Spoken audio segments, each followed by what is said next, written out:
Hello warriors of Universe 7, welcome to the Dragonverse Stories channel. Our story begins long before the events we've seen in the entire Dragon Ball saga. Many thousands of years before Goku's birth there was already an order that determined who would live and who would die, all in order to keep the cycle of life throughout the cosmos in perfect harmony. And who would be responsible for maintaining that balance were the gods of destruction. Over centuries many universes were discovered, some were kept alive and others were completely extinct. In this way, the balance could be perfect in the cosmos. But for this goal to be achieved perfectly, it was necessary that two new universes were found. And luckily for the cosmic being that wanted this balance, finally the last two universes that remained to complete this cycle of perfection of existence were found. Moreover, these two remaining universes were twin universes. So then, universes 6 and 7 were born, and that ended up being great because the last angels, which are those beings who had the responsibility of preparing and guiding the gods of destruction, were chosen precisely because they were brothers. Vados and Whis were the last angels who waited for thousands of centuries to choose a universe so that they could guide and bring balance in the cosmos. Zeno-sama, the supreme god of the entire cosmos, decided that the perfect time had come for Vados and Whis to be sent to their respective universes to find a perfect being that would fulfill their desires. So it was done.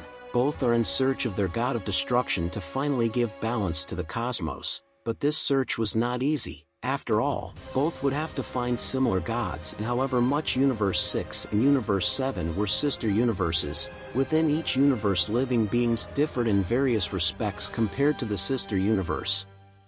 And so passed around 10 centuries until the luck of Whis and Vados began to change. Finally their quests were nearing the end. Welcome to the first episode of yet another epic saga of Dragon Ball, the past of the God of Destruction. Join me on this epic journey by subscribing to the channel and pressing the like button so you don't miss any videos here on the channel. Are you ready? So let's travel to this universe of infinite possibilities that only Dragon Ball offers us. Palace of Zeno-sama. Although the concept of time is completely different for divine beings like angels and gods, the delay that the brothers angels were having to find their respective gods of destruction was already starting to bother the other angels. After all, this delay could affect Zeno-sama's judgment regarding the balance and peacefulness scores that each universe would receive to maintain the total balance of the cosmos. And so it was of paramount importance that Whis and Vados urgently find their respective gods of destruction.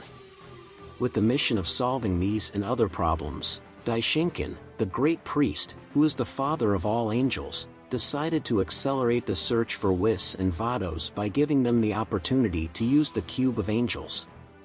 And besides, the Daishinkan himself would do a key reading on both universes to assess where the most promising beings were to become gods of destruction. Of course, this help from Daishinkan to Whis and Vados ended up generating a feeling of envy and anger within the other angels who saw how their father ended up helping only the youngest children while everyone else had to find their respective gods of destruction alone and without any help. Korn, the angel in charge of the 8th universe, was one of the most furious with his father. He claimed that this would bring imbalance to their universes since that way, Whis and Vados would not have the chance to make mistakes as he and his other brothers made mistakes in choosing their respective gods of destruction, and thus the choices of both could be perfect while his, and his other siblings, may have been wrong. Korn said, "This is wrong, father. Zeno-sama will be furious, as Whis and Vados can find the best gods of destruction compared to our choices." Korn continues, "This can create an imbalance within the cosmos. How do we know that the gods they choose won't be far superior to the ones I and the others choose? That's not fair." Daishinkan replies, "Silence. I will not allow anyone to go against my orders and my choices. Precisely because I know the consequences they can bring." Daishinkan continues, "Zeno-sama is unhappy, and when he is unhappy it means that something needs to be done quickly, so I have no choice but to speed up this process." Korn replies, "All right, you have the last word." But if anything happens to me or my other brothers because of your choices, then I ask that Whis and Vados be judged equally. Korn continues, if Xenosama wants to destroy us, then let Whis and Vados surrender in our place, and let them be punished. Vados asks, Korn is right. I accept the judgment. However, if my god of destruction isn't as powerful as Korn thinks it might be, then I'll swap my universe with Korn's universe, that way we'll have balance. Right, big brother? Korn was amazed at his sister's wit, but accepted the challenge, thus he felt that the chances he and his universe had of being the lowest scoring universes were completely nullified. Korn said, okay, I accept. Daishinkan asks, right, well done. How about you, Whis? Have nothing to say? Whis replies, no, because I know that Universe 6 and 7 can bring true balance to the cosmos. They don't need to be the most powerful or the weakest, just the most peaceful and fair. Whis continues, and that I already know how to do, regardless of which god of destruction I meet at the end. Korn said, I hope you're right, Whis, otherwise things could get really bad in the future. Whis replies, don't worry, Korn. I have no intention of harming you or any of my brothers, but I have my own goals. Daishinkan asks, and what are those goals? Whis replies, you'll see, soon. Daishinkan said, alright, then this meeting is finished. Whis, Vados. Be prepared to leave as soon as I finish the key reading of your universes. A few days passed until the Daishinkan finally finished reading the key of both universes, so Whis and Vados were ready to leave for their journey to find their respective gods of destruction. Both were on a similar planetoid within each universe, even the name of the place was the same, Cat Purple. The two young people were still around 3 years old and still practically babies. Vados left immediately while Whis decided to leave for another place known as the Planet of the Ape Men. Daishinkan asks, Ape Men? What's so interesting about this place, Whis? These people seem to be very weak and old-fashioned, they are still starting their development process. What is your interest in them? Whis replies, in all my quest for the god of destruction, I have never seen a people as exotic as they are. And they have something that caught my attention. Daishinkan asks, and what caught your attention? Whis replies, unlike everyone else, they have a completely radical sense of struggle and conflict. There may be something important to take advantage of these people. Whis continues, the fighting power of those people is very varied, and they change in comparison to each other beyond the fact that they have an absurd ability to increase these powers in a way never seen before. I want to understand this better, maybe this can help my god of destruction to evolve. Daishinkan replies, I see. Well, if that's what you want, that's fine, just don't take too long, I'm already risking a lot to help you. Whis replies, I know, I won't let you down. Whis then leaves directly for the Planet of the Ape Men to analyze them for a period of time until he began to understand the customs of that people and how their powers work, so Whis left for Cat Purple to finally meet the being that would be the god of destruction of his universe, and there he was, Beerus. Planet Cat Purple.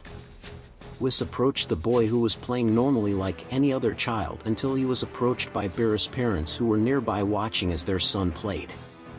Whis said, your son will be very important in the future, so I need to take him with me. Unfortunately, the lifespan you naturally have will not allow you to see him as an adult, so to make things easier I will wipe his memory before making him an almost immortal being. Whis continues, and since there can only be one god of destruction from each race in this universe, unfortunately you will have to disappear. Beerus' father said, wait, what are you saying? You're not taking our son anywhere, you crazy man.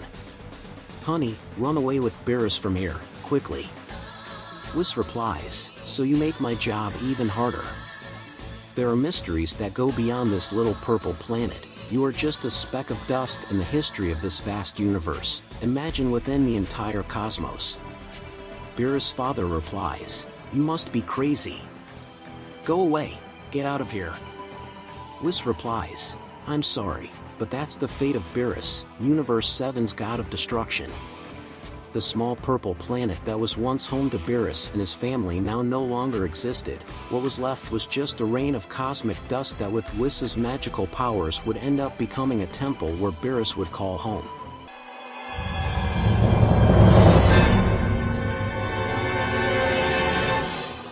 Beerus Planet. After erasing Beerus's memories of his past and his family, Whis left him sleeping until he aged so that the next steps could be taken regarding his training with Universe 7's god of destruction. Thus, 20 million years passed until Beerus woke up from his deep sleep full of questions since almost everything in his mind was like a blank slate. Beerus said, Whis, where are you? I am hungry. Whis replies, I'm here, Mr. Beerus. Beerus asks, how long have I been sleeping? I don't remember anything but that blue face of yours and that cold castle. Whis realized that even though he had implanted some false memories in Beerus' mind, the future god of destruction was still trying to search his subconscious for an answer to his past. Whis replies, well, this time your sleep lasted a long time, Mr. Beerus. And just like every time you end up losing some memories of the past. Even more memories that aren't necessary for a god of destruction in training. Whis continues, just focus on your journey as the god of destruction of Universe 7, as we will soon be meeting the Daishinkan, so we have to finish your training. Whis took Beerus to feed, and while the pseudo-god of destruction filled his stomach with food, he threw several questions at Whis, who had to be very articulate not to let anything about Beerus' true past be leaked to Whis. Whis realized that after the training he would have to put Beerus to sleep for a few more million years to clear his mind while putting new false memories and some true ones about the universes, the cosmos, the gods, and the angels. After Beerus finished his breakfast, Whis, aiming to discover the physical limits of Beerus' powers, designed an intense physical training session. In the place where Beerus's castle was raised from the ashes of his planet, Whis has prepared a series of challenges to test the skills and endurance of the young god of destruction. With agile and precise movements, Whis launched himself into close combat with Beerus, testing his strength, speed, and reflexes. The clashes were intense and full of exchanges of blows. Whis sought to unleash Beerus' potential, pushing him beyond his limits. With each blow dealt, Beerus responded with his own agility and power, revealing a natural talent for divine martial arts. During training, Whis also taught special techniques to enhance Beerus' power. In this way, Beerus was already able to control Ki in a way that amplified his attacks and defenses, increasing his power exponentially. Whis was impressed with Beerus' learning speed and potential. With each challenge overcome, Whis' confidence in his pupil grew even more. However, he knew there was still so much more to explore. After completing the initial training in the castle, Whis proposed to Beerus special training in a secret place. Whis said, well done, Mr. Beerus, you will soon become a mighty god of destruction. Let's raise the difficulty of your training even further by going to that place. Beerus asks, that place? Like this?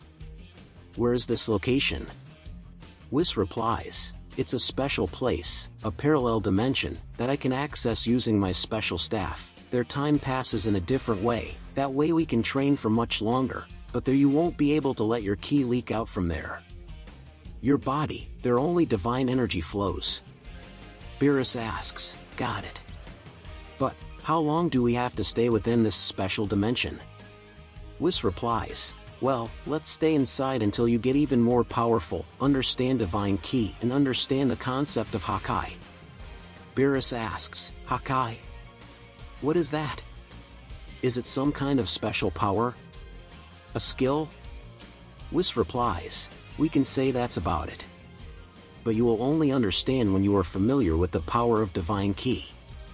Beerus said, alright, so let's get to this special training soon because I'm already starting to get hungry again. That place, was special dimension. At first, Beerus was impressed by the exotic landscape and energy patterns that permeated the environment. Whis explained that that place was in tune with the divine cosmos and that it was essential for Beerus to master control of his divine ki there. Training in the special dimension was unlike anything Beerus had experienced before. Whis guided him through a series of exercises and meditations designed to enhance his connection to divine energy. Beerus learned to feel his ki, to feel it flowing within him, and to control it precisely so that he could hide it. As the decades turned into centuries and the centuries into millennia, Beerus gradually progressed. His understanding of divine ki deepened, and he was able to channel energy more efficiently and powerfully. His attacks became more devastating, and his stamina increased exponentially. Whis, impressed by Beerus' dedication and progress, decided to introduce the concept of the Hakai. He explained that Hakai was the energetic manifestation of divine destruction, a technique feared by all those who witnessed it. However, only the most powerful and disciplined were able to master it. Beerus, eager to master this new skill, continued his training without noticing that over 100 million years had already passed. He delved deep into his connection to divine ki, seeking to understand and manipulate energy more deeply. As his understanding expanded, he began to feel the Hakai's instinct awaken within him. In a moment of intense divine ki channeling, Beerus let his instincts guide his movements. Without thinking, he channeled his divine energy and launched a powerful purple ray of destruction, disintegrating the space-time of that place that automatically regenerates with Whis' magic. Whis was amazed at how quickly Beerus had mastered Hakai. He realized that the young god of destruction had innate talent and limitless potential. Whis praised him for the feat, acknowledging that his pupil was truly becoming worthy of the title of god of destruction. With Hakai now in his arsenal, Beerus was more than ready to meet the Daishinkan and receive the title of God of Destruction. Palace of Xenosama. After countless years that passed in the universal dimension where the gods and angels resided, Whis finally decided to introduce Beerus to the Daishinkan and the supreme god Xenosama. Whis said, "Dad. Supreme God Xenosama. Here before you is Beerus, Universe 7's god of destruction." Daishinkan said, "But are you done yet? Her sister Vados hasn't returned yet and it looks like it will be a long time before she finishes training with the god of destruction Champa. She wants to make him even more powerful." Daishinkan asks, "Do you think Beerus is ready, Whis?" "Yes, I'm ready," answered Beerus instead of Whis. Xenosama said, "I liked him. He's a tough guy, but I liked him. Give him the title of Universe 7's God of Destruction." For some special reason, Xenosama liked Beerus and didn't decide to question his ability to be Universe 7's God of Destruction. What is the real reason why the Supreme God liked Beerus? After receiving Xenosama's approval, Whis decides to leave with Beerus for the palace where the God of Destruction of Universe 7 would reside and define his next works within Universe 7. How to discover and choose which planets should be destroyed and which ones should be spared. However, Daishinkan, who was still uneasy about Whis' true plan and Xenosama's quick acceptance of Beerus, decided to approach Whis before his departure to Beerus' palace to ask him some questions. Daishinkan asks, "Whis, wait a minute. Won't you wait for your sister to return with Universe 6 God of Destruction? After all, they are basically brothers. It would be interesting if they had a cooperation, wouldn't it?" Whis replies, "Yes, that would be very interesting. But time is what we have to spare. There will be no shortage of opportunities for this meeting to happen. What I want now is to continue evolving the powers of the God of Destruction Beerus." Daishinkan said, "You're right, after all I was the one who sped things up by helping you and Vados. So we have plenty of time to get together in the future." Daishinkan continues, "However, I would like to make a few remarks about your journey as a master of a God of Destruction." Whis asks, "And what are your observations? What is worrying you so much?" Daishinkan replies, "You underestimate my powers. I've seen where you've been, those people from the planet of human apes. I know they have a special ability and you intend to use it." Daishinkan continues, "Zenkai, an extremely rare skill. It was exactly because of her that I chose these two universes, although Universe 6 has some limitations and differences on how the ability to evolve these monkey warriors works. This ability gives them the ability to evolve infinitely. Whis asks, so you knew too? So your choice wasn't for nothing? Are you interested in these warriors as well? Daishinkan replies, yes and no. I only choose universes based on their potentials, but it is wise to have some weapons reserved for a specific moment. Whis asks, specific time? What is happening? Daishinkan replies, for now nothing. But the future is uncertain, so we have to be prepared. Anyway, what I want to say is that Xeno-sama wanted to see what Beerus' judgment would be before those monkey people. While you were training, those people evolved a lot. They're still quite rebellious and rowdy, but some of them have shown some pretty interesting abilities. One even managed to develop Divine Ki. Whis shocked asked, Divine Ki? This is impossible. Daishinkan replies, exactly, the Divine Ki. That's why Xeno-sama is so happy. He wants to know if Beerus can handle this monkey god they call Super Saiyan God. Daishinkan asks, was that also your intention behind those people, Whis? Whis replies, looks like I've been found out. Yes, I wanted to find out how they use the Zenkai thing and how I could apply it not only to Beerus, but to me too. Daishinkan replies, you really are my son, always acting in a perceptive and intelligent way. Okay, you're free to find out, but remember, Beerus can't destroy those people just yet. Whis replies, right, understood. Whis then leaves with Beerus for the palace of the god of destruction, and there they begin to study and determine which planets would cease to exist based on how each planet influenced the planets and galaxies around it. Beerus said, wow, this is a lot of work. It would be easier if we had some minions to watch some parts of the universe. That way I would have to focus only on choosing who I would destroy. Whis replies, that's a good idea, Mr. Beerus. We may have a few generals to follow your orders in each quadrant of galaxies. That way we will reduce time by thousands, maybe millions of years. As you could see, it was exactly in this way that Beerus got several of his important subordinates. The greatest example of all is Emperor Frieza, who was responsible precisely under control over the Saiyans. Beerus said, well, everything is ready, and according to your analysis, the first planet I have to destroy is a planet that already has its core collapsed, so it is already destined for destruction. Whis said, yes, this planet is next to the planet of the 8 men. If it explodes in an uncontrolled way, the explosion could eliminate those people. Beerus said, exactly, take me there, Whis. Whis and Beerus traveled to the planet that should be destroyed, and it was possible to see the planet of the 8 men and its moon and a small dwarf planet next to it. Beerus said, strange, I feel enormous power coming from this planet of the 8 men. Whis said, they are really powerful. I want you to go talk to one of them, a special person. She is called Yamoshi. She is the leader of the 8 men who for some reason managed to achieve the ability to attain Divine Ki. Beerus replies, leave it to me.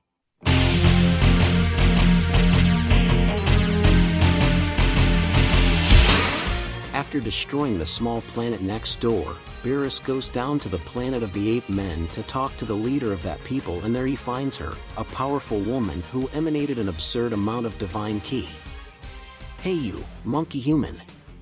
So you're Yamoshi? Beerus asked the beautiful leader of the 8 men. Yamoshi replies, yes, I am the leader of these people. And who are you?